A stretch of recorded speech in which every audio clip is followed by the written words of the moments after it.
Uttar Pradesh police की तारीफ की जानी चाहिए। आप जानते हैं गाजियाबाद में क्या हो रहा था?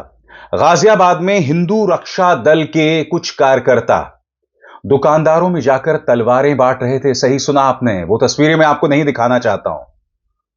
तलवारें बांट रहे थे। पुलिस हरकत में आई और कुछ लोगों को गिरफ्तार किया। खबर आपके स्क्रीन पर। गाजियाबाद में घर घर जाकर तलवारें बांटने वाले हिंदू रक्षा दल के 10 कार्यकर्ता जेल भेजे गए। कपिल कुमार, श्याम प्रसाद, अरुण जैन, रामपाल, अमित सिंह, अमित कुमार, अमित अरोड़ा, मोहित सिंह, देवेंद्र बघेल, उजाला सिंह से 8 तलवार बरामद हुई है। तलवारों का प्रबंध एचआरडी अध्यक्ष पिंकी चौधरी ने किया था। और जैसे कि आप ये वीडियो देख सकते हैं, जिसे पत्रकार सचिन गुप्ता ने अपने ट्विटर हैंडल में पेश किया है, यहां पर उन लोगों को भी दिखाया गया है जो गिरफ्तार हुए हैं। पुलिस तो एक्शन ले रही है दोस्तों, मगर आपने गौर किया होगा राजनीतिक नेतृत्व पूरी तरह से खामोश है। मैं समझना चाहता हूं क्यों मुख्यमंत्री आदित्यनाथ खामोश हैं, क्यों प्रधानमंत्री नरेंद्र मोदी खामोश हैं। पुलिस एक्शन ले रही है, अच्छी बात है, उसकी मैं तारीफ भी कर रहा हूं, मगर अगर राजनीतिक नेतृत्व खामोश रहेगा, अगर मुख्यमंत्री आदित्यनाथ अपनी तरफ से कड़ा संदेश नहीं देंगे, तो इस तरह की घटनाएं होती रहेंगी।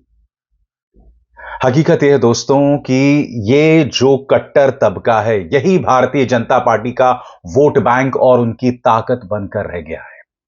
इन्हें लगता है कि इनके खिलाफ बयान देने से हमारा वोट बैंक हमसे अलग चला जाएगा, और इससे ज्यादा शर्मिंदगी भरी बात कोई नहीं हो सकती।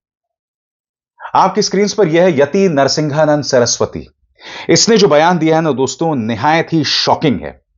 यहां पर यह कह रहा है कि तलवारें बांटने से कुछ नहीं होने वाला, अब हिंदुओं को आत्मघाती दस्ते बनाने चाहिए, हिंदुओं को बजरंग दल जैसे संगठन छोड़कर आईएसआईएस जैसे संगठन बनाना चाहिए। यह आदमी खुलकर बोल रहा है। अगर यति नरसिंहानंद सरस्वती की जगह कोई मुसलमान होता तो उसको 10 साल के लिए ये लोग जेल में डाल चुकी होते, बगैर सुनवाई के, बगैर चार्जशीट के। यह आदमी कह रहा है कि आईएसआईएस जैसे आतंकवादी संगठन, आप जानते हैं आईएसआईएस क्या है? आईएसआईएस इस दुनिया का सबसे खतरनाक आतंकवादी संगठन है, और यह आदमी इस तरह के बयानात दे रहा है। राजनीतिक नेतृत्व क्या कर रहा है, मैं समझना चाहता हूं। पुलिस एक्शन ले रही है, मगर आप जानते हैं कि यति नरसिंहानंद सरस्वती जैसे खतरनाक शख्स के खिलाफ एक्शन लेने से पुलिस भी कतराने वाली है। यह व्यक्ति इससे पहले हिंदू बहु बेटियों का अपमान करता रहा है, यहां तक कि इसने भारतीय जनता पार्टी के नेताओं और वहां की नेत्रियों को भी नहीं बख्शा, कि भाजपा की नेत्रियों को न जाने क्या क्या करना पड़ता है संगठन के अंदर।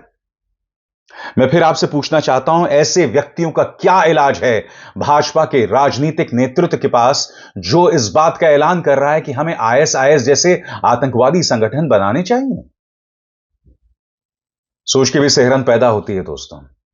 जो युवा इनके भटकाव में आकर ऐसे कदम उठाएंगे, या जो आशंका जतलाई जा रही है, आपको अंदाजा है कि कितना बड़ा सुरक्षा को लेकर खतरा है, किस कदर अराजकता को बढ़ावा दिया जा रहा है। और फिर गोदी मीडिया क्या कह रहा है, आपके स्क्रीन पर यह देखिए। जंग हो या व्यापार, मोदी लगाते हैं बेड़ा पार। देखिए व्यक्ति विशेष, पापा की परी कहती है, बजता भारत का डंका, देश की मजबूत नेतृत्व क्षमता। देश का जो नेतृत्व है ना, वो सुविधावादी नेतृत्व है, यानी कि सीमा में घुसपैठ होगी तो ममता बनर्जी पर दोष मढ़ेंगे। बीएसएफ इनके अंतर्गत है। ममता बनर्जी के सामने इस कदर बेबसी का इजहार किया था अमित शाह ने, और आप कहती हैं कि देश का बजता डंका नेतृत्व क्षमता। मोहतरमा, मैं आपका ध्यान खींचना चाहता हूं इस खबर की तरफ, गौर करें। देश के सबसे स्वच्छ शहर इंदौर में दूषित पानी पीने से 5 लोगों की मौत, 40 से ज्यादा बीमार। सीएम ने 2 अधिकारी सस्पेंड किए, तीसरे की सेवा समाप्त। 3 सदस्यों की जांच समिति बनाई गई। मृतकों के परिजनों को मुआवजे की घोषणा। मंत्री कैलाश विजयवर्गीय ने इलाके का दौरा किया। सरकार ने आधिकारिक तौर पर 3 मौतों की पुष्टि की है। जिन शहरों में दूषित पानी से लोगों की मौतें हो रही हैं, ये क्या कह रहे हैं कि देश के नेतृत्व का डंका बज रहा है, देश का डंका बज रहा है। जब यति नरसिंहानंद सरस्वती जैसे लोग जो हैं जहरीले बयान दे रहे हैं, आईएसआईएस जैसे आतंकवादी संगठन बनाने के लिए कह रहे हैं, जब तलवारें बांटी गईं, उस पर पुलिस ने तो एक्शन लिया, मगर साहब मजाल है राजनीतिक नेतृत्व एक भी बयान देता। आज कुछ गोदी मीडिया के सिरमौर जो हैं, देश में जो घटनाएं हो रही हैं, उस पर चिंता जाहिर कर रहे हैं। क्या आपको अंदाजा है कि आपका अपना क्या किरदार है भारत जो आज इस मोड़ पर है? सुनिए रजत शर्मा क्या कहते हैं। यह साल इतने शर्मनाक तरीके से विदा होगा, यह कभी सोचा नहीं था। साल के आखिरी महीने में 4 ऐसे मामले हुए जो निहायत ही शर्मनाक हैं। देहरादून और थिरुवल्लुर में हमला करने वाले नशे में धुत थे। इसी महीने ओडिशा में 2 प्रवासी मजदूरों की पीट पीट कर हत्या कर दी गई। केरल में 31 साल के युवा को बांग्लादेशी कहकर मार दिया गया। इस पर ये लोग चिंता जतला रहे हैं। मैं आपसे एक सवाल पूछना चाहता हूं, ये जो गोदी मीडिया है, इसका क्या किरदार रहा है इसमें? क्या आप इस बात से मुंह मोड़ सकते हैं? और आगे बढ़ने से पहले एक जरूरी संदेश। मेरे कार्यक्रमों के लिए आप नोटिफिकेशन का इंतजार मत कीजिए। मेरे चैनल में जाइए और खुद जाकर कार्यक्रम देखिए और रहिए अपडेटेड। यह देश का निर्णायक मोड़ है, जहां नफरती खुलकर अपनी बाजी खेल रहे हैं और राजनीतिक नेतृत्व पूरी तरह से खामोश है।